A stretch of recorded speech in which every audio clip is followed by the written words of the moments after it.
हे नाथ नारायण वासुदेव गोविंद जय जय गोपाल जय जय राधा रमन हरि गोविंद जय जय हे कृष्ण गोविंद हरे मुरारे हे नाथ नारायण वासुदेव गोविंद जय जय गोपाल जय जय राधा रमन हरि गोविंद जय जय हे कृष्ण गोविंद हरे मुरारे हे नाथ नारायण वासुदेव गोविंद जय जय गोपाल जय जय राधा रमन हरि गोविंद जय जय गोविंद जय जय गोपाल जय जय राधा रमन हरि गोविंद जय जय हे कृष्ण गोविंद हरे मुरारे हे नाथ नारायण वासुदेव हे कृष्ण गोविंद हरे मुरारे हे नाथ नारायण वासुदेव गुरुर्ब्रह्मा गुरुर्विष्णु गुरुर्देव महेश्वर गुरुर् साक्षात् परब्रह्म तस्मै श्री गुरवे नमः कृष्णाय वासुदेवाय हरये परमात्मने प्रणतक्लेशनाशाय गोविन्दाय नमो नमः कृष्णाय वासुदेवाय देवकीनन्दनाय च नन्दगोपकुमाराय गोविन्दाय नमो नमः वसुदेवं सुतं देवं कंसचाणूरमर्दनं देवकी परमानन्दं कृष्णं वन्दे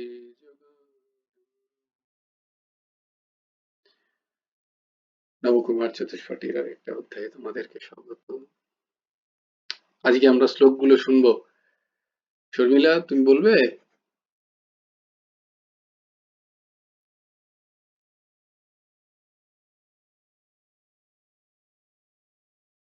শর্মিলা,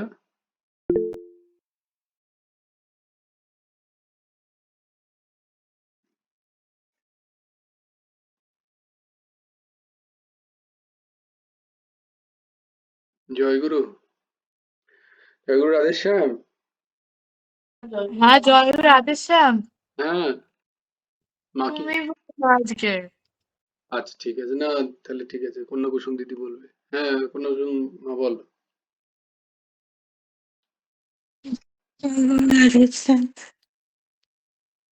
धर्मक्षेत्रे कुरुक्षेत्रे समवेताजुजुत्सव मामकाः पाण्डवश्चैव किं कुर्वत सञ्जय यत्र योगेश्वरः कृष्णो यत्र पार्थो धनुर्धर तत्र धीर्विजयो भूतिर्ध्रुवा नीतिर्मतिर्मम यदा यदा हि धर्मस्य ग्लानिर्भवति भारत अभ्युत्थानम् अधर्मस्य तदात्मानं सृजाम्यहं परित्राणाय साधूनां विनाशाय च दुष्कृतं धर्मसंस्थापनार्थाय सम्भवामि युगे युगे कर्मण्येवाधिकारस्ते मा फलेषु कदाचन मा कर्मफलहेतुर्भूमा ते सङ्गस्तु कर्मणि योगस्थो कुरु कर्माणि सङ्गं त्यक्त्वा धनञ्जय जय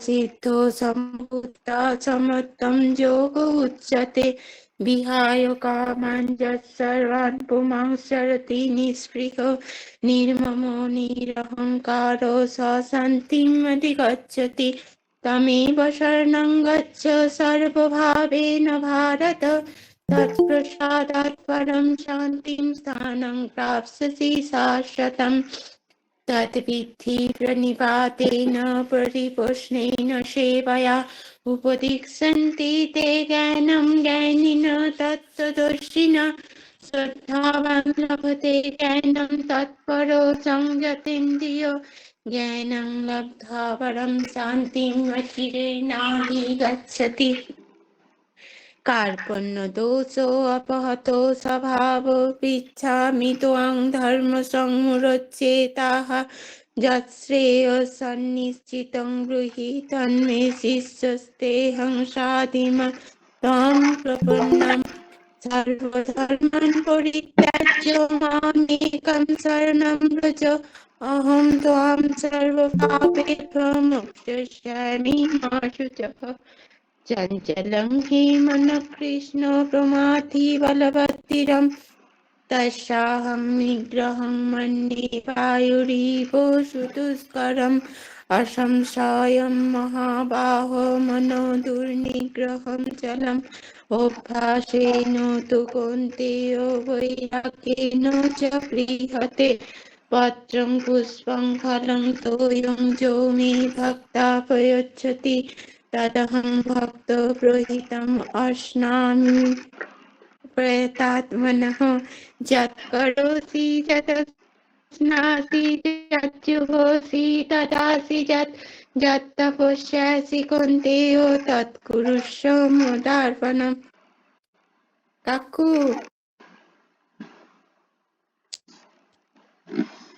अनन्यश्चिन्तयन्तु मां ये जना पर्युपासते तेषां नित्याभियुक्तानां योगक्षेमं वहाम्यहम्। अपि अपि चेत् चेत् सुदुराचारो सुतराचारो भजते भजते माम् भजते अनन्यभाक् मामनन्यभाक् साधुरेव साधुरेव समन्तव्य समन्त्यभ्य सम्यग् सम्यग् व्यवसित हि सः। जय गुरु राधेश। জয় গুরু রাধেশ। খুব সুন্দর। আমরা পরমারাধ্য গুরু ভগবান পরমহংস ঠাকুর শ্রী শ্রী হেমন্ত দেবজি রচিত গুরুমুখে গীতা উপদেশ গ্রন্থ অবলম্বনে শ্রীমদ্ ভগবদ গীতার চর্চা করছি। আজকে তাহলে আমরা কালকে শুরু হয়েছে আমাদের দ্বাদশ অধ্যায়, তাই না? দ্বাদশ অধ্যায় হচ্ছে ভক্তি যোগ। এখানে ৯৬ নম্বর অনুচ্ছেদে ভগবান লিখছেন যে নির্গুণ ব্রহ্মবিদ্যার ফললাভ কখন হয়। আমরা গতকালে দেখেছি যে সগুণ ব্রহ্ম উপাসনা তার সহজ, সুলভ এবং সরল পন্থা কারণে তাকে শ্রেষ্ঠ বলা হয়েছে। আজকে ভগবান বলছেন যে নির্গুণ ব্রহ্মবিদ্যার যে উপাসনা তার ফল লাভ কখন হয়। সগুণ উপাসনা দ্বারা ব্রহ্ম প্রাপ্তির সমস্ত প্রতিবন্ধক নিবৃত্ত হয়। সগুণ উপাসনা দ্বারা ব্রহ্মপ্রাপ্তির যে বাধা, ব্রহ্মপ্রাপ্তির যে সমস্ত বাধা, সেগুলো আস্তে আস্তে এমনি দূরীভূত হয়ে যায় সগুণ উপাসনায়। এবং গুরু উপাসনা ও শ্রবণ মননাদি ক্লেশ ব্যতিরেকেই স্বয়ং আবির্ভূত বেদান্ত বাক্য দ্বারা তত্ত্বজ্ঞানের উদয় হওয়ায় অবিদ্যা ও তৎকার্যের নিবৃত্তি হয়। সগুণ উপাসনায় করতে করতে এবং গুরু উপাসনা,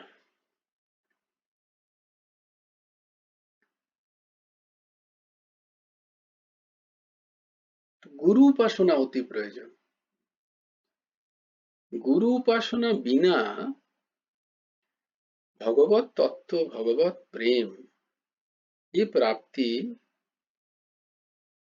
অসম্ভব, সম্ভব নয়। নিজ কৃত যে সাধনা, সেই সাধনার দ্বারা মন স্বচ্ছ হতে পারে, মন নির্মল হতে পারে, মন শান্ত হতে পারে, কিন্তু সেই শান্ত স্বচ্ছ মনে ভগবত প্রেমের দর্শন, ভগবত প্রেমের উপলব্ধি, ভগবত প্রেমের সঞ্চার বা ভগবত দর্শন, এই কিন্তু গুরু উপাসনা বা গুরু কৃপা ছাড়া সম্ভব নয়। মহৎ কৃপা চাই। মহৎ কৃপা মানে কোন সাধু সন্ত মহাত্মা যার মধ্যে সাধুতা আছে,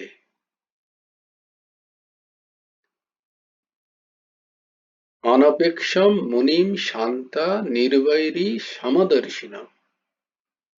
ভাগবতে সাধুর এই 5টা গুণ বলছে, যার মধ্যে এই গুণ দেখবে তিনি যদি প্যান্ট শার্ট পরেও ঘুরে বেড়ান তো তার আশ্রয় নিতে পারো। কে? কারণ এই গুণগুলো বাইরের গুণ নয়, এটা বাহ্যিক নয়, এটা আন্তরিক, মানসিক, যার অন্তর এরকম।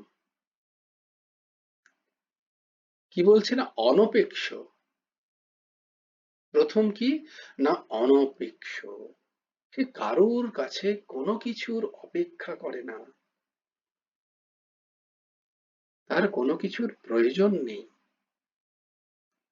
লৌকিক জগতের কাছে তার কোনো আশা নেই, অপেক্ষা নেই। সে কারোর কাছ থেকে কিচ্ছু চায় না। চায় না মানে এমনি চায় না নয়, ভেতর থেকেও চায় না। ভেতরের বিষয় বলছি, চাওয়াটা বাইরের কথা নয়। হাত পেতে চাওয়া তো অনেক দূরের কথা। আচ্ছা, মনের ভেতরে বিন্দুমাত্র চাওয়া নেই এরকম ব্যক্তিও কিন্তু হাত পেতে চায়। তাই এই এই এই তত্ত্বকে বোঝা খুব দরকার। সেরকম ব্যক্তি যদি কখনো হাত চেয়ে চায়, তাকে উজাড় করে দাও, সবটুকু দেওয়ার জন্য তৈরি থাকো। এরকম ব্যক্তি যদি কখনো পাওয়া যায় গুরু কৃপায়, ভগবত কৃপায়, যার ভেতর থেকে কোনো চাহিদা নেই, সে যখন তোমার কাছ থেকে কিছু চাইবে সবটুকু দাও তাকে। ওই সেই ফলবালির মতো অনপেক্ষ মনি, যে নিরন্তর মননশীল, যার মনের মধ্যে ভগবানের কথা, ভক্তের কথা, ভগবানের লীলা, নাম, গুণ, ধামের চিন্তন চলছে, মনন চলছে, তাকে বলা হয় মুনি। মুনি মানে চুপ করে থাকা নয়, মুনি মানে যার হৃদয়ে নিরন্তর মনন হচ্ছে। অনপেক্ষা মুনিম শান্তা, যে শান্ত হয়েছে, যার চিত্তে বিক্ষেপ নেই, ইন্দ্রিয়ের বিক্ষেপ নেই, শান্ত। তারপরে কি? নির্ভয়ের, যার সাথে কোনো কারুর ঝগড়া নেই, যার হৃদয়ে কারোর প্রতি কোনো দেশ ভাব নেই, ঘৃণা নেই, কোনো বৈরিতা নেই, যার হৃদয়ে কারোর প্রতি এ জগতে, নির্ভয়, নির্বৈরী, তারপর সমদর্শী নন। সমদর্শী মানে যার কাছে সমস্ত দ্বন্দ্ব মিটে গেছে, যে কাঞ্চন আর ধুলায় বিন্দুমাত্র ভেদ করে না, এটা হচ্ছে সমদর্শন। সোনা আর ধুলোতে তার কোনো ভেদ দৃষ্টি মিটে গেছে, এইরকম ব্যক্তি যিনি,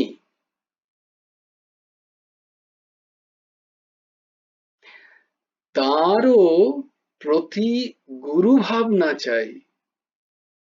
এরকম সাধু, কিন্তু তার আমি প্রবচন শ্রবণ করছি, কিন্তু তার প্রতি আমার গুরু ভাবনা নেই, বলে তাহলেও হবে না, গুরু ভাবনা চাই।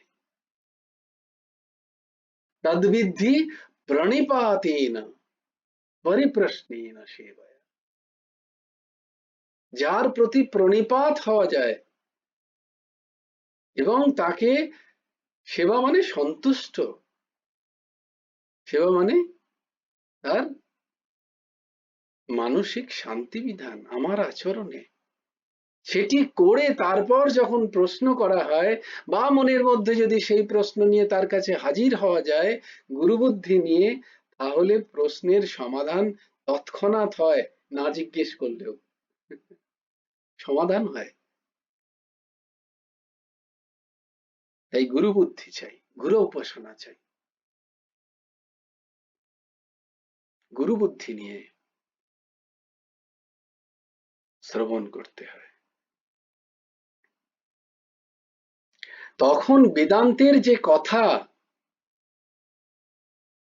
বেদান্তের যে জ্ঞান অর্জনের জন্য তিনটে পন্থা, শ্রবণ, মনন, নিধিধ্যাসন, এটা জ্ঞান মার্গের তিনটে সাধন পদ্ধতি, বেদান্তের সাধন পদ্ধতি, এটা বেদান্তে লিখিত আছে। বলে এর ক্লেশের প্রয়োজন নেই, যে খুব অ্যাটেন্টিভ হয়ে শুনতে হবে, আবার চুপচাপ মনন করতে হবে, যেটা এতক্ষণ ধরে বলা হলো, আবার নিধিধ্যাসনও চাই, এটাও বলা হচ্ছে, বলে এটা ব্যতি রেখে এগুলো চাই না।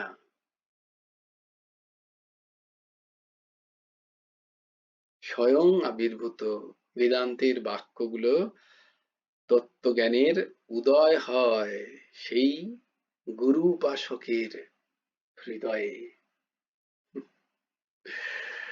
তার হৃদয়ে এমন এমন তত্ত্বজ্ঞান প্রস্ফুটিত হয়, যেগুলো বললেও কই তো দেখিনি তোমাকে কখনো সৎসঙ্গ করতে, তোমাকে তো কখনো বই পড়তে স্বাধ্যায় করতে দেখিনি, তোমাকে তো কখনো দেখিনি চুপচাপ বসে মনন করছো বা খুব নিধিধ্যাসনের ধ্যান করে সেগুলো তোমার চরিত্রে আনার চেষ্টা করছো, এ তো কখনো দেখিনি, তুমি এগুলো কোথা থেকে জানলে? বলে গুরু কৃপা, গুরু উপাসনা দ্বারা, সগুণ উপাসনা দ্বারা এগুলো সহজে হয়। আর এগুলো যখন আসে তখন অবিদ্যা এবং তৎকার্য, অবিদ্যা, অবিদ্যার কি কার্য? অবিদ্যার দুটো কার্য, কি কি না বিপরীত ভাবনা আর অসম্ভাবনা দোষ, এই দুটো কার্য অবিদ্যার। আমি শরীর, শরীর সম্পর্কিত বিষয় সব আমার,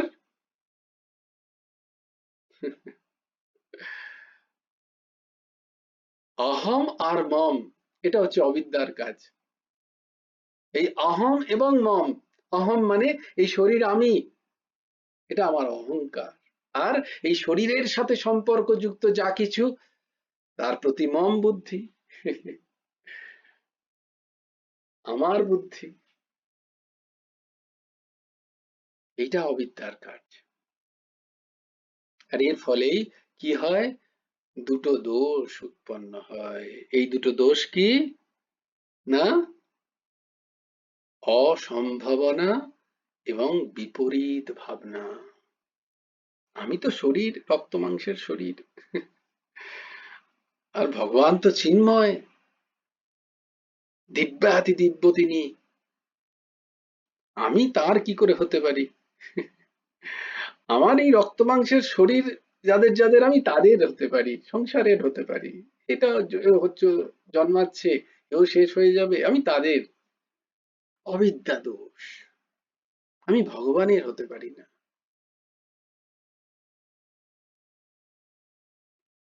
আমি ভগবানের। অবিদ্যা এবং বিপরীত ভাবনা। আমি সংসারের। আমার মৃত্যু আছে, আমার জন্ম আছে, আমার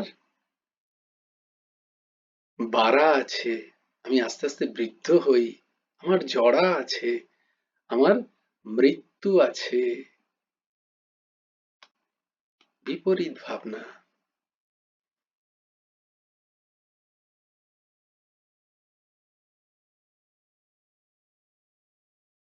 অবিদ্যার কার্য। তদনন্তর তারা ব্রহ্মলোকের ঐশ্বর্য ভোগ অবসানে নির্গুণ বিদ্যার ফল পরম কৈবল্য লাভ করে থাকেন। যেটা আমরা গীতায় ক্রমমুক্তির পথ, দুটো মুক্তির পথ সেখানে আমরা আলোচনা করেছি, মনে আছে তোমাদের কি? যে একটা ক্রমমুক্তি আর একটা সদ্য মুক্তি। এই দুটো শব্দ মনে আছে আরো? একটা ক্রমমুক্তির পর্যায় আর একটা সদ্য মুক্তির পর্যায় আমরা আলোচনা করেছি মূল গীতার পাঠের সময়। তো এখানে ক্রমমুক্তির কথা বলছেন, এরম ভাবে আস্তে আস্তে আস্তে আস্তে সেই জীবের ক্রমমুক্তি লাভ হয়, কৈবল্য লাভ হয়, পরম কৈবল্য। অতএব পূর্বোক্ত ক্লেশ না করিয়াই সগুণ ব্রহ্মোপাসকগণ ভগবৎ প্রসাদে নির্গুণ ব্রহ্ম বিদ্যার ফল লাভ করেন অনায়াসে, বিনা ক্লেশে। যে ক্লেশ একজন ব্রহ্মবিদ সাধককে সহ্য করতে হয়, সেই কৈবল্য স্থিতিতে পৌঁছানোর জন্য সেই একই কৈবল্য লাভ করেন একজন সগুণ উপাসকও। শুদ্ধ পরব্রহ্মে তিনি বিলীন হন। সগুণ ব্রহ্মের ধ্যানে অসমর্থ ব্যক্তিগণের, যারা সগুণ ব্রহ্ম ধ্যানেও অসমর্থ, তাদের কি হবে? নির্গুণ ব্রহ্ম তো এমনিতেই ধ্যান হচ্ছে না, আমি তো জানিই না, কোনো গুণ নেই, আমি কার উপরে ভরসা করব, কাকে চিন্তন করব আমি জানি না। সে তো অনেক উঁচু বিষয়, অনেক গভীর বিষয়, অনেক কঠিন বিষয়। আবার সগুণ উপাসনেও তো আমার সেরকম মন নেই, তাহলে কি হবে?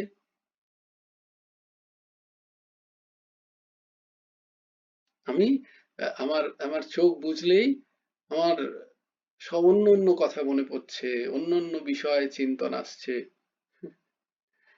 আমার সেখানেও ভগবত বিগ্রহর কথা, ভগবত বিগ্রহের চিন্তন আসছে না। এরকম যারা অশক্ত,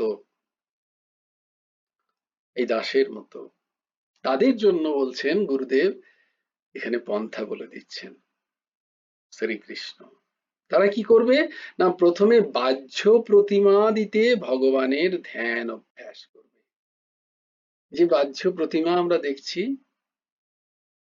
এগুলোর এই প্রয়োজন, কারণ এগুলো সুচিন্ত বিগ্রহ।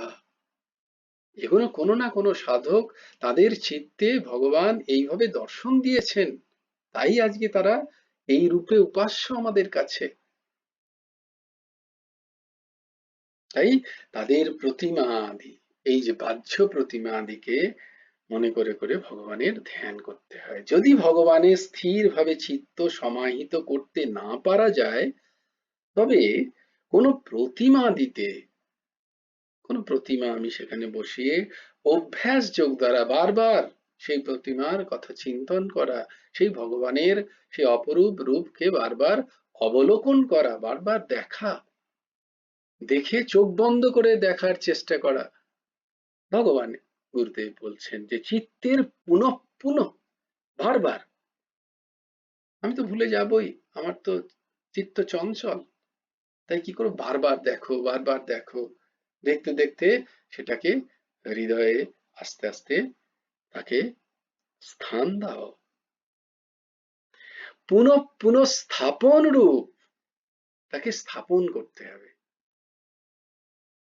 হৃদয়ে। সমাধি দ্বারা ভগবানকে পাওয়ার চেষ্টা করতে হবে। সেই বিগ্রহকেই আমি বারবার চিন্তন করি। সে আমার গুরু বিগ্রহ হতে পারেন, আমার ইষ্টবিদ যিনি, আমার গুরুদেবই যদি আমার ইষ্ট হন, তাহলে তার বিগ্রহ চিন্তন করব এবং বারবার তার সেই বিগ্রহ দেখতে দেখতে আমার মনের মধ্যে একটা ছাপ পড়বে। যখনই আমার চোখ বন্ধ হবে যেন মনে সেই চিত্র ফুটে ওঠে। এটা হচ্ছে বারবার পুনঃ পুনঃ স্থাপন করে তাতে সমাধিস্থ হওয়া। এইভাবে ভগবানের চিন্তন করতে হবে। তাতে অশক্ত হলে, তাতেও যদি কেউ অশক্ত হয়, বলে আমার সেটাও তো হচ্ছে না, আমি তো সেটাও পারছি না, তাহলে কি আমার কোনো গতি নেই? বলে না না, অবশ্যই আছে। বলছি তাতেও যদি অশক্ত হয়, কেউ যদি তাতে সেটা না পারে, তাহলে সে কি করবে না, ভগবানের প্রিয় কর্ম অনুষ্ঠান তার করা কর্তব্য। ভগবানের যে সমস্ত প্রিয়, ভগবানের কি ভালো লাগে, ভগবানের প্রসন্নতা, গুরুদেবের প্রসন্নতা, আমার ইষ্টের প্রসন্নতায় আমি এই কাজগুলো করছি, তার এইগুলো কেউ যদি করে তার নাকি ভালো লাগে। তিনি নিজে মুখে কোথায় বলেছেন, তিনি কখনো হয়তো শাস্ত্রে উদ্ধৃতি দিয়েছেন যে এগুলো করলে আমি বড় প্রসন্ন হই, তাই আমি সেইগুলো করি। ভগবানের প্রিয় কর্মানুষ্ঠান,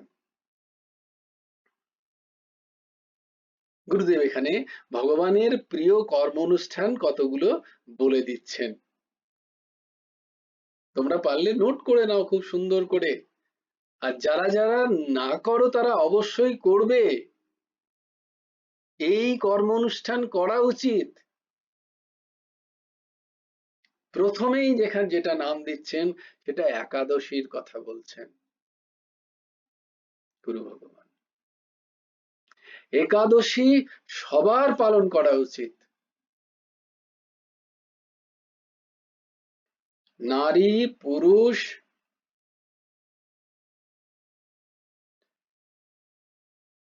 সমস্ত আদি আদি। তথাকথিত যেটা আমাদের ভীতির কারণ হয়, বিশেষ করে বাঙালিদের মধ্যেই আছে। আমিও যতক্ষণ না বাংলার বাইরে বেরিয়েছিলাম, আমি জানতাম না যে পুরুষরাও যে একাদশী করে। আমি জানতাম যে এটা মায়েদের ব্রত, এবং কাদের ব্রত না, যারা বিধবা তাদের ব্রত। কিন্তু বাইরে এসে দেখেছি যে ওমা, এ তো সমস্ত বৈষ্ণব সম্প্রদায়, বিবাহিত অবিবাহিত, বিধবা সধবা, পুরুষ নারী, ছোট বাচ্চা থেকে শুরু করে অতিবৃদ্ধ সবাই একাদশীর উপোস পালন করে। কারণ বৈষ্ণবদের তিনটে নিষ্ঠা বলা হয়, তিনটে নিষ্ঠা বৈষ্ণব অবশ্য পালন করা কর্তব্য। কি কি?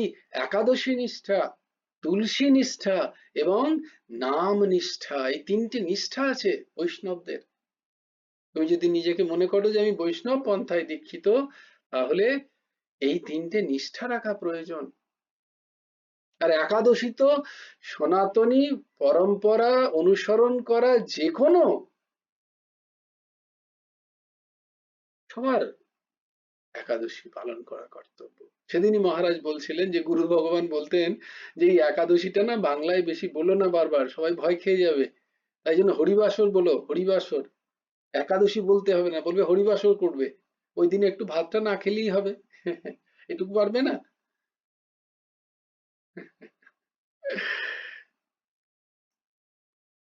কি অদ্ভুত! এই শরীরের দিদিকে একবার বলেছিলাম একাদশী করতে, গুরুদেবের অত্যন্ত লাডলি ছিলেন, যে দিদি একাদশীটা কর না। না না, বলতে নেই। একাদশী, ও মা, ও খুব কি অদ্ভুত, দেখো, অবিদ্যা, অজ্ঞান। আর নিজেই চলে গেল। গুরু ভগবান কৃপা করেছে।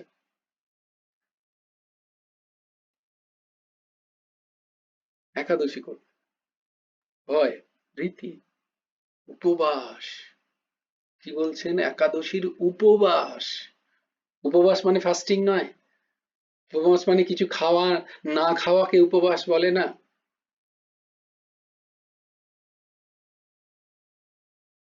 উপবাসের মানে কি? নিকটে বাস। সমিতে বাস। বাহ, নিকটে বাস। হুম। অতি সুন্দর। উপ মানে নিকট, সমীপ, কাছে। এটাকে বাসকেই বলা হয়। বাস মানে থাকা। কিভাবে? শারীরিক না, মানসিক। আমি শরীরে হয়তো বসে আছি ঠাকুর ঘরে, মন ঘুরে বেড়াচ্ছে জগতে, বলে এটা উপবাস নয়। আহা, আমি উপবাস করেছি আজকে, যাতে আমাকে কোনো কাজ না কেউ বলে। আজকে আজকে আমি বেশ রেস্ট নিচ্ছি। মালা হয়তো হাতে আছে, কিন্তু মন নেই। এটা উপবাস নয়।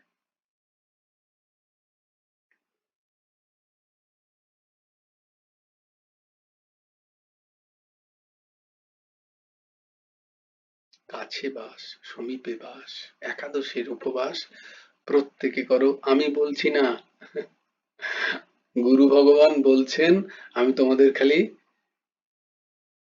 এই দুদিন আগে জিজ্ঞেস করলাম একজনকে, একাদশী আজকে হরিবাসর করেছিস? বলে না, সকালবেলায় ভাত, জল খাওয়ার বেলায় ভাত খেয়েছি। সে কি রে, হরিবাসর করিস না? বলছে না, তুমি বলো আমার মাকে। বলে অন্য সময় আমার চাওয়ার জন্য আমি মায়ের সাথে খুব ঝগড়া করব, এই বলে বলতে পারবো না আমি, ধর্মের কথা বলতে পারবো না। আমাদের এই দশা। মানে কি করে একাদশীর উপবাস করব? সেদিন তো বাকিদের খুব অসুবিধা হয়ে যাবে। আমার জন্য এবার কি আরে খাবে কেন? তুমি অপরের প্রবলেম করবে কেন? তুমি বলো আমার কিছু চাই না সেদিন। বাবা, তোরা ফলের জোগাড় করতে পারলি পারলি, না করলে কোনো দরকার নেই, আমার প্রয়োজন নেই। সবাইকে নির্ভয় তো করো। একাদশীর উপবাস অবশ্য করা প্রয়োজন। আর গুরু ভগবান তো এত সরল করে দিয়েছেন যে তার তো ইয়ত্তাই নেই। এইটাই গৌরী বৈষ্ণবদের যদি বলতে যাও যে আমরা এইভাবে একাদশী করি, তারা লাঠি নিয়ে পেটাবে। আমাদের ঠাকুর বলেছেন শুধু ভাতটা খেও না, কত সোজা। এই শরীরের পিতাজি বলতে না, তোমাদের তো আজকে আটাদশী, কিন্তু খুব লুচি হচ্ছে, তরকারি হচ্ছে, বলে তাতেও হবে।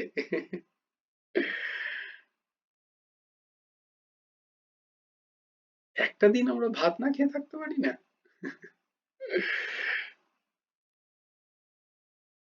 না, বাঙালিদের এটা বলা হচ্ছে ক্রাইম। তুমি ক্রাইম করছো।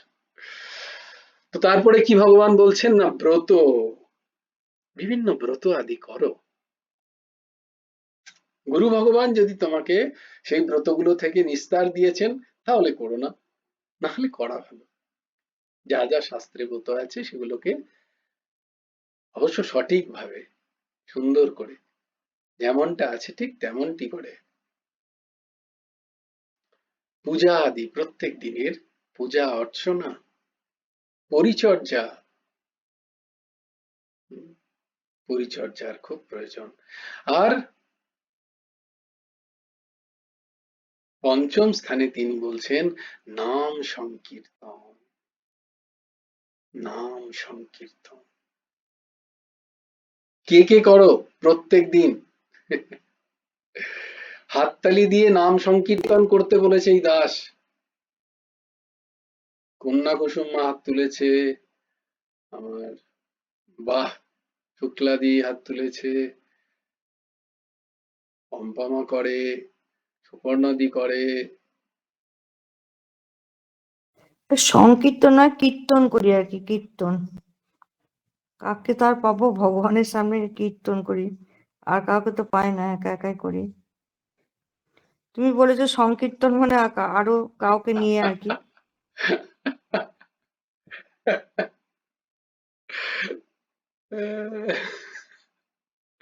चलो कोई बात नहीं, बहुत अच्छा। এই তো গলতি, এটাকেই তো অবিদ্যা বলে, এটাই অবিদ্যা। চোখে আঙুল দিয়ে দেখিয়ে দিচ্ছি দিদি, কিছু মনে করো না, এটাই অবিদ্যা। তুমি একা কেন? সবাই আমার সাথে আছে, চিন্তা হ্যাঁ, করতে হবে, আমার যারা কেন আপনজন। ডাকো না তুমি তোমার মেয়েকে, তোমার ছেলেকে, তোমার বৌমাকে, তোমার স্বামীকে, কেন ডাকবে না? নিজেকে শরীর মনে করছি আর আমি ভাবছি আমি ওখানে একা, আর কেউ নেই। আরে তুমি যখন কীর্তন শুরু করছো তখন হাজার হাজার মহাপুরুষ আছেন সেখানে, আমাদের সেই বোধ নেই। ভাবো তোমার পেছনে সবাই চলছেন।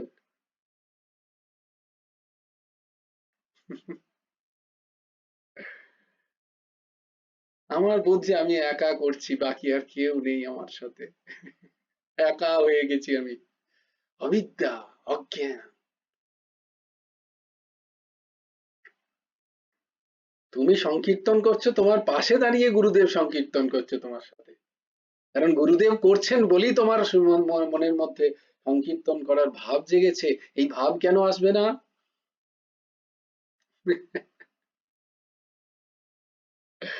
কেন মনে হবে না যে আমি সংকীর্তন করছি আর গুরুদেব আমার সামনে নৃত্য করছেন সেই সংকীর্তন শুনে? কেন আমি একা?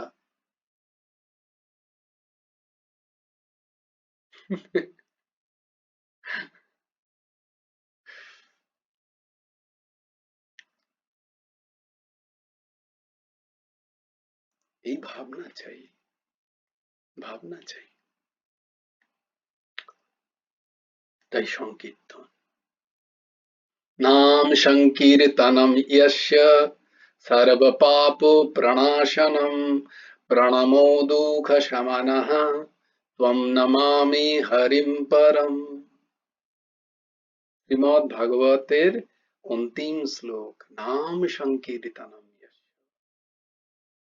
তাই প্রত্যেকে যারা যারা হাত তোলনি তাদের শ্রীচরণে আমি বারংবার প্রণাম করছি, প্রণাম করে কি বলবো, অনুরোধের থেকেও যদি আরো নিচুর কিছু থাকে, যে বারংবার হাত জোর করে অনুরোধ করছি যে দিনের 5টা মিনিট করা যায় না? আচ্ছা 1 মিনিট করো, 1 মিনিট। এই দাস যেমন ধরো তোমাদের সামনে 1 মিনিট গোবিন্দ জয় জয়, গোপাল জয় জয়। জয়গুরু রাধেশ্যাম। হুম, আমার জয়গুরু রাধেশ্যাম। দিদি জয় গুরু রাধেশ্যাম। আমার হাত নেই বলে হাত তুলি না, হাত নেই বলে হাত তুলি না, আমিও করি না না, আমি কীর্তন। আমি আমি তো বলছি যে যারা যারা যদি না করে, অবশ্যই অবশ্যই দিদি, অবশ্যই, না না সেরকম নয়। কারণ কারণ কি বলতো দিদি, এই এই যে ক্লাসে তোমরাই আছো তা না, এই ভিডিওটা আরো 2-4 জন 5 জন শোনে দেখি, তারপরে হয়তো তাদের তাদের জন্য যদি কেউ ভুলে ভটকে শোনে কখনো, এটা তাদের জন্য। ঠিক ঠিক। আর সর্বোপরি ভাই এটা, একটা কথা বলি। আর সর্বোপরি হচ্ছে এটা এই দাসের জন্য, এই এই এই নিম্নমুখী অতি পামর জীব, অলস প্রমাদী জীব, এই দাসের জন্য বারবার বলা, তোমাদের জন্য নয়। এই প্রণাম সেই দাসকে বলা যে হে দাস, হে পামর জীব, একটু সংকীর্তন কর, গুরুদেব বলছেন। একাদশীর উপবাস কর, ব্রত আদিতে মন দে, পুজো কর, একটু ঠাকুরের পরিচর্যা কর, নাম সংকীর্তন কর। এটা তোমাদের জন্য নয়। ভেবো না যে এই দাস করে তাই জন্য তোমাদের বলছে, না না না, এ তো অতি নিম্ন। মম সমকন কুটি লেখা লেখা আমি চাহে তিনুতিও তাহে বিসরায় ऐसे नमक हरा। ভাই একটা কথা বলবো। দিদি বলো বলো। হ্যাঁ, জয়গুরু রাধেশ্যাম। হুম, হ্যাঁ, আমাদের ঠাকুর শ্রী রামকৃষ্ণ পরমংশ পরমহংসদেব ঠাকুর। উনিও অমৃতে বলছেন সকাল সন্ধ্যায় হাততালি দিয়ে নাম কীর্তন করো, পাপ নামক যে পাখিটা আছে উড়ে পালাবে, ওর আহা, জন্যই। দেখো দেখো, তাই তো মহাপুরুষদের বাণী তো সব জায়গায় এক, সব মহাপুরুষদের হুম, বাণী এক। হুম, তিনি নিজে করতেন। মা হ্যাঁ, ভবতারিণীর উপাসনার আগে তো তিনি রাধাকৃষ্ণের উপাসনাই করতেন।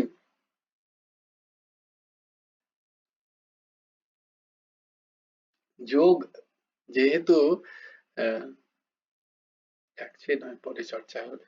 তো দেখো, তো নাম সংকীর্তন কি কি হলো? একাদশীর ব্রত, একাদশীর উপবাস, ব্রত, পূজা, পরিচর্যা এবং নাম সংকীর্তন, এগুলো হচ্ছে ভগবানের প্রিয়। এই সমস্ত কর্ম করলে ভগবান খুব খুশি হন। এই সমস্ত কর্ম অনুষ্ঠান, এগুলো কর্ম অনুষ্ঠান দেখো, কিন্তু করা খুব প্রয়োজন।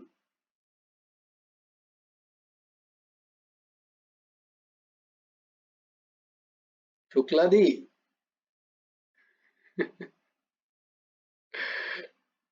শুক্লাদি, হ্যাঁ, জয়গুরু রাধেশ্যাম। খুব বেশি বলে ফেলিনি তো? না না, ঠিকই আছে। না না, এটা আমি আমাকে বলেছি দিদি। না না না এটা না তো না, ও অতি ঠিক, অতি ঠিক, ঠিকই আছে। না, তুমি আবার বলবে তুমি কার কার সাথে করো, তখন তো আমি বলতে পারবো না, যে মানুষের কথা তো বলতে পারবো না, সেই জন্য বলে দিলাম। এবার কাল থেকে নেবে, কাল থেকে সঙ্গে নেবে। ঠিক আছে, তাহলে বলতে পারবে যে না আমি ডাকি এদেরকে, এরাও থাকে আমার সাথে সাথে, আমার পেছনে পেছনেই সব আসে। বাহ, সুন্দর। তো ইহাতে আসক্ত হলে সর্বকর্ম ফল ত্যাগ করাই বিধেয়। এক তো এই কর্মগুলো করে আমি এগুলো করছি এই ভাব, আর যদি আমি এগুলোও না করতে পারি, তাহলে হে প্রভু, আমার দ্বারা কিছুই হচ্ছে না, আমার যত কর্ম এর ফল প্রভু সব তোমাকে অর্পণ করছি। यत् करोषि यदस्नासि यज्जुहोषि ददासि यत् तपस्यासि कौन्तेय তৎ কুরুষ্ব মদার্পণম। হে প্রভু, আমি সব তোমাতে অর্পণ করলাম, আমি কিছু জানি না আমার দ্বারা কি হচ্ছে, আমার দ্বারা একাদশী ব্রত হচ্ছে কি হচ্ছে না, উপবাস হলো কি হলো না, আমি তোমার সমীপে থাকতে পেলাম কি পেলাম না, আমার ব্রত ঠিক ঠিক করে আমি পালন করতে পারলাম কি, পূজার মধ্যে ৩২ অপরাধ হয়, সেই সমস্ত অপরাধ বাদ দিয়ে কি আমি পূজা করতে পেরেছি, আমি কি তোমার ঠিক ঠিক পরিচর্যা করেছি? আর যেমন দিদি বললেন যে সংকীর্তন হয় না, আমার তো সংকীর্তন হয় না, আমার তো কীর্তনই হয় না, তো সংকীর্তন অনেক দূরের কথা প্রভু, আমি সমস্ত কর্ম তোমার শ্রীচরণে অর্পণ করছি, এই সমস্ত কর্ম আমার নয়, আমার দ্বারা হচ্ছে না, আমি অপারগ প্রভু। সম্যক জ্ঞান রহিত অভ্যাস অপেক্ষা, কি বলছেন দেখো, সম্যক জ্ঞান,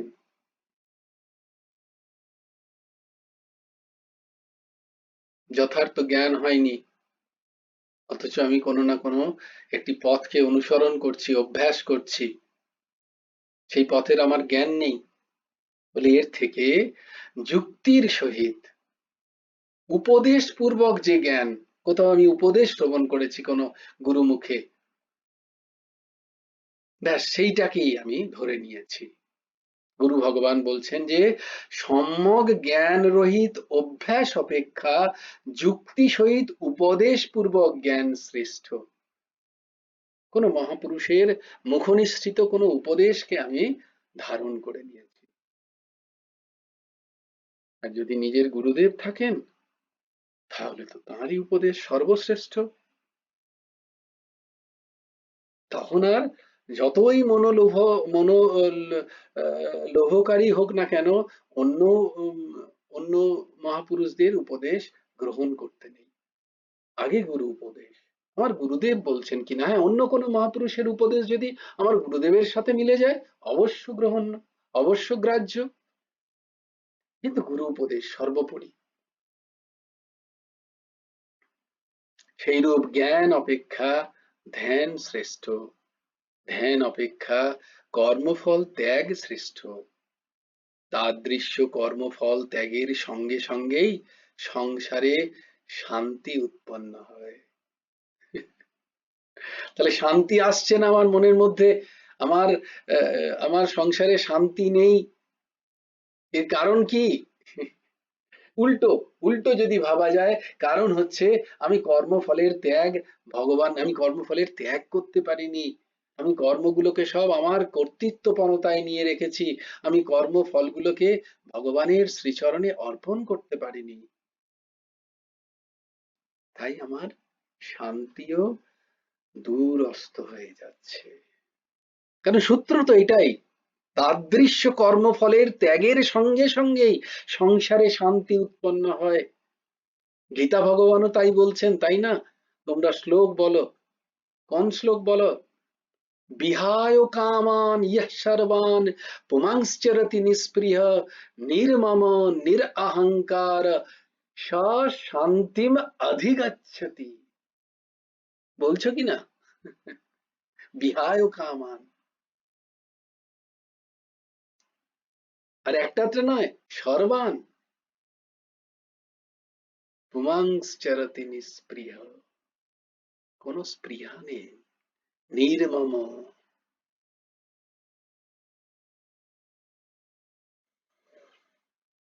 তখন শান্তি পাওয়া যায়। বলছি পরা শান্তি চাই, বলে সেখানে তো অধিকার জন্মালো, কিন্তু যদি চাই চাই শান্তি, তাহলে কি করতে হবে? পরের শ্লোকটা, পরের শ্লোকটা কি? বিহায় কামানের পরের শ্লোকটা সঙ্গে সঙ্গে বলা উচিত। ত্বমেব শরণং গচ্ছ। হ্যাঁ, তমেব শরণম গচ্ছ সর্বভাবেন ভারত, যেটা বলছেন আবার দেখো এখানে, তমেব শরণম গচ্ছ, আমি সব ত্যাগ করেছি এবং তোমার শরণ নিয়েছি, সর্বভাবে, সমস্ত ভাবে। তাহলে আমার অশান্তির মূল কারণ কি? না, আমি এখনো তোমার শরণ নিইনি, আমি এখনো আমাকে বর্তমান রেখেছি, আমার কর্তৃত্ব বর্তমান রেখেছি, আমি করে ফেলবো এই ভাবনা এখনো আমার আছে, তাই আমার মনে মনে শান্তি নেই। তমেব শরণম গচ্ছ সর্বভাবেন ভারত তৎ প্রসাদাৎ, তার প্রসন্নতায়, ভগবানের প্রসন্নতায়, গুরুদেবের প্রসন্নতায়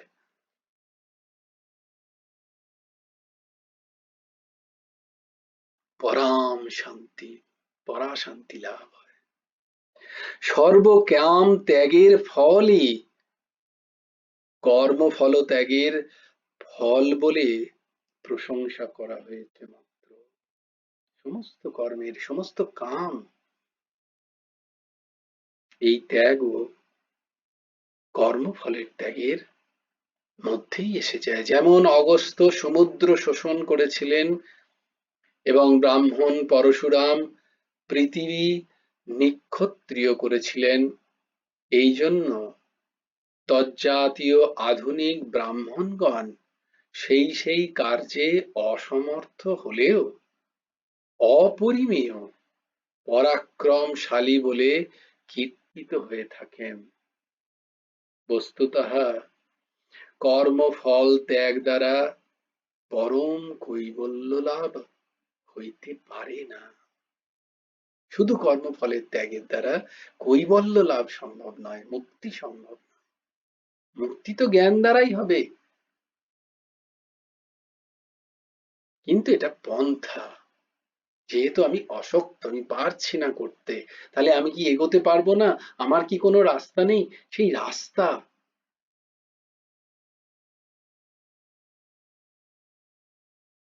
এই রাস্তা হলো এগুলো।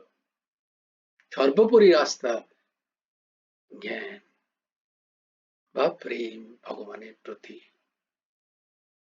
তাতে যদি কেউ অশক্ত হয়, সেটা যদি কেউ না পারে, তাহলে ভগবানের সুচিন্ত বিগ্রহকে ধ্যান, তাকে বারবার মনের মধ্যে স্থাপন করা, বারবার চিন্তন করা, তার কাছে ফিরে যাওয়া, এটাও এক প্রকারের ধ্যান। চলতে ফিরতে আমি ভুলে যাচ্ছি, আবার মনে পড়ে গেল আমার ইষ্টের সেই বিগ্রহ, ধ্যান। খানিকক্ষণ মনে রাখলো, 1 সেকেন্ড 2 সেকেন্ড মনে রইলো, যথেষ্ট। ধ্যান শ্রেষ্ঠ। আমি তাতেও অসমর্থ যদি হই, তাহলে বলছে কর্মফল ত্যাগ করো। পন্থা। আর যখনই কর্মফল ত্যাগ হয় উল্টো দিক দিয়ে গেলে, প্রথমে যদি কর্মফলের ত্যাগের প্র্যাকটিস করে, সাধন করে কেউ, তাহলে তার মধ্যে কি হয়, চিত্তের চাঞ্চল্যরূপী যে বৃত্তি, চাঞ্চল্যরূপী যে বিকার, সেটা আস্তে আস্তে শান্ত হতে থাকে। যখনই শান্ত হয় তখন তার কি হয়, না তার যে ইষ্ট, তার চিত্র, তার অবয়ব, তার রূপ, তার মনের মধ্যে আস্তে আস্তে প্রস্ফুটিত হয় শান্ত চিত্তে। ভগবান শুদ্ধ মনের গোচর। গোচর মানে দেখা যায়। সেই ইষ্টই আমি দেখতে পাচ্ছিলাম না, কিন্তু মন যখন একটু শান্ত হলো, একটু যেন শান্তি ফিরে পেলাম, তখন আমার ঠাকুরটিকে মনে পড়ছে, আমার গুরুদেবের সেই অপূর্ব সুন্দর হাসি মুখটা মনে পড়ছে, তার আতুল চরণ স্মরণ হচ্ছে। দেখো, একটু একটু উপরে যাচ্ছি, কারণ আমি কর্ম যে ফল করেছি সেগুলো ত্যাগ করেছি আস্তে আস্তে। আমার প্রয়োজন নেই আর, আমি কর্ম করতে হচ্ছে করছি। বলে নকরি কিউ কি, না গরজ পড়ে তো ইউ কি, আমার কিছু নেই। তার লাভ হানিতে আমার কোনো আর স্পৃহা নেই। করতে করতে করলে কি হয়, মন শান্ত হয়ে যায়, মন আর তত বিক্ষিপ্ত হয় না। লাভ বা হানিতে মন অত বিক্ষিপ্ত হয় না। শান্ত মনে ভগবত চিন্তন হয়, ধ্যান হয়। সেই ধ্যান করতে করতে জাগে পূজা অর্চনার ইচ্ছা, তার নাম রূপ লীলার শ্রবণের ইচ্ছা জাগে, কীর্তনের ইচ্ছা জাগে, বলতে ইচ্ছা জাগে। এই বলতে শুনতে আস্তে আস্তে আস্তে আস্তে তার স্বরূপ জ্ঞান হয়, তত্ত্ব জ্ঞান হয়, যা আমাকে কৈবল্যর দিকে নিয়ে যায়, ভগবত প্রেম প্রাপ্তির দিকে নিয়ে যায়। এই পন্থা, ক্রমমার্গ। শুধু কর্মফল ত্যাগ দ্বারা ভগবান বলছেন কৈবল্য লাভ হতে পারে না। ক্রম পর্যায়টা তোমাদের বলা হলো। জয় জয় শ্রী রাধে, জয় জয় শ্রী সীতারাম, হর হর মহাদেব। ভজ গুরু হেমন্ত দেব রাধে শ্যাম, জপ হরে কৃষ্ণ হরে রাম। জয় গুরু রাধে শ্যাম, রাধে শ্যাম রাধে শ্যাম, শ্যাম শ্যাম রাধে রাধে, রাধে কৃষ্ণ কৃষ্ণ কৃষ্ণ রাধে রাধে। জয় গুরু রাধে শ্যাম। শ্রী গুরার্পণমস্তু। শ্রী হেমন্ত দেবার্পণমস্তু। জয় গুরু রাধে শ্যাম। সবাই ভালো থেকো, সুন্দর থেকো, সুস্থ থেকো। জয় গুরু রাধেশ্যাম দাদা। হ্যাঁ, বলছি যে এই পরিচর্যা যেটা বললেন ওটা কি? এটা কি প্রত্যেকদিন যেটা করি সেটার অভ্যাস রাখা? হ্যাঁ, হ্যাঁ, পরিচর্যা মানে কি? এখন ধরো পরিচর্যা মানে হচ্ছে, আমার কাছে যদি গোপাল থাকেন, তাকে ঠিক সময়ে ওঠানো, তাকে পরিষ্কার পরিচ্ছন্ন করা, তাকে এটা হচ্ছে পরিচর্যা। যেমন ধরো আমার ঠাকুর ঘর আছে, সেটাকে আমি প্রত্যেকদিন তাতে মার্জনা করি, তাই সেটাকে আমি মুছি, ধুলো ঝাড়ি, এগুলো হচ্ছে পরিচর্যা। ঠাকুরের যে সমস্ত হ্যাঁ সেবার বিষয় যেগুলো, সেগুলো সুন্দর করে রাখি, সেগুলোকে ধুয়ে রাখি, এটা হচ্ছে পরিচর্যা। পূজার অঙ্গ একটা পরিচর্যা। হ্যাঁ। তো এটাকে বলা হয় পরিচর্যা। জয় গুরু রাধে শ্যাম। বোঝাতে পারলাম? হ্যাঁ ভালো ভালো। জয় গুরু রাধেশ। রাধে শ্যাম। রাধে শ্যাম।